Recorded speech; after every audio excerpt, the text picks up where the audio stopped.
I didn't wake up in a particularly good mood this morning, I've got to admit. The last couple of days has been a big old bag of shit. More down to personal issues at home. Got a couple of things coming up that I'm struggling with the thought of at the moment. Not necessarily anxiety wise, but I'll try and make myself a bit more clear. On a positive note, even though I felt like a big bag of shit this morning, I went out and got on the bus and went into town and spent a little bit of money just to try and cheer myself up a little bit. And usually if I was in a right old panicky state like I was this morning, tears streaming down my face and whatever, like a right girl, I would retreat and not do anything. Well, today I actually got on the bus, went out and thought, do you know what, fuck it. So that is a big achievement. It got me to thinking though, actually, and I've been thinking about this quite a lot over the last couple of days. One of the things that I haven't really talked about before is the effect that this problem has on other people in your life. And yeah, you do have a section of people in your life that are great. And even if they've never had anything like this before, they're really understanding, they let you be who you are, don't give you any grief over it, you know. And they're generally very supportive, which is really nice. But then you have the other side of things, which, if you're not careful, you can find yourself falling into. So this is a bit of advice from me to you, any of you who are doing this. If you find yourself in a position where you can't do things, where when you've said you're going to do something, for instance, whether it be buying presents for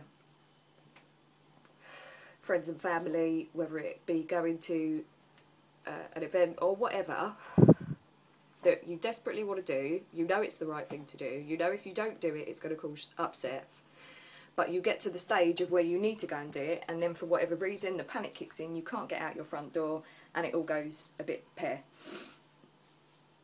Don't do what I did, which is not have the guts to say why I didn't do it. I shut myself down, I didn't tell people what was wrong, and I didn't explain why I hadn't done what I said I was going to do. I take responsibility for that wholeheartedly.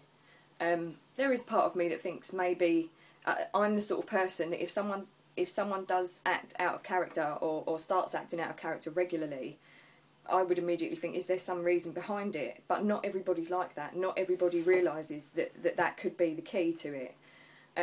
So basically, in the long run, you end up just looking like a total shitbag and like you're a bad person. And I found myself in a position where there are a handful of people that don't like me, that think I'm a horrible, selfish person or whatever else, because they don't understand why I did, or in this case, didn't do the things I should have done. And then when you get to a point where you feel like you can explain, it's too late. So it makes it difficult later on in life as things have moved on and whatever else. You know, you find yourself having been isolated because you weren't straight about who you were, and people have a very, very their misconception of you is a bad one. It's sad and it's not nice. They think badly of you as a person, and some people don't give you the opportunity to correct that. So you find yourself in positions later on where if people don't like you, you know what it's like. If somebody's not liked by somebody, then word spreads and other people start to think, oh, that don't really know, other people start to think, oh, maybe she is a bit of shit, whatever. And then you end up finding yourself in a position where you've got to spend time with people that think badly of you. And it's very difficult because there's a lot of bitterness, there's a lot of upset and whatever. And you end up feeling like everybody's punch bag a bit. And that I'm not saying it's anyone's fault. I'm just saying that can be how you end up feeling. And it can be an incredibly traumatic thing to have to go and do when you know that people don't like you, you don't really know how you can change people's perception of you, and in the end you get to a point where you don't really want to change people's perception, because you kind of think to yourself, well, what's the point anymore? What's the point? Everybody knows who and what I am now. If that isn't enough for people to kind of think, oh, you know, maybe she ain't as bad as we thought she was, or whatever, then what can you do? The difficulty is that when you're trying to recover and whatever else, and you've got to face something that scares you anyway. You're going to a big gathering, or you're going to a party, or you're going to anything where there's going to be people around. You start with your anxiety, you start with your bad thoughts, you start with the guilt and everything else. All the negative thoughts, that thought processes kick off again.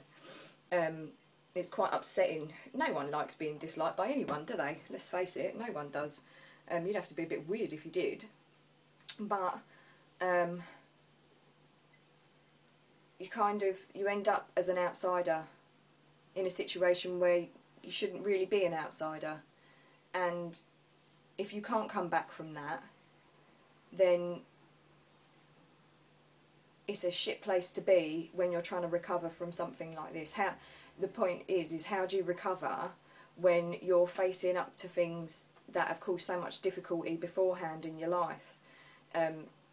Traumas or upsets or whatever. It's hard to get past the anxiety and the nerves and whatever when you feel like you've got to repair so much. So I think the most important thing that I can say to you is, if you are like me and you're watching this because you're trying to get help as well, do one thing for me. If you can't do something that you've said you're going to do, tell people. Be honest about it. If they laugh in your face and still call you a shit, at least you've been honest. But don't end up in a situation like this where life becomes incredibly difficult, not just for you, but for the other people around you as well. Because once one person gives you a bad name, you know, it spreads like wildfire. And then there's people that don't even know you that are giving you a bad name because they've heard things about you. It ain't a nice place to be, and you should never be ashamed of what you are. And I was massively ashamed of what I was, and embarrassed, and felt stupid. Well, do you know what? I'm not anymore. I just wish I'd learnt that 3 or 4 years ago when I needed it. You know, so just remember that when you're struggling.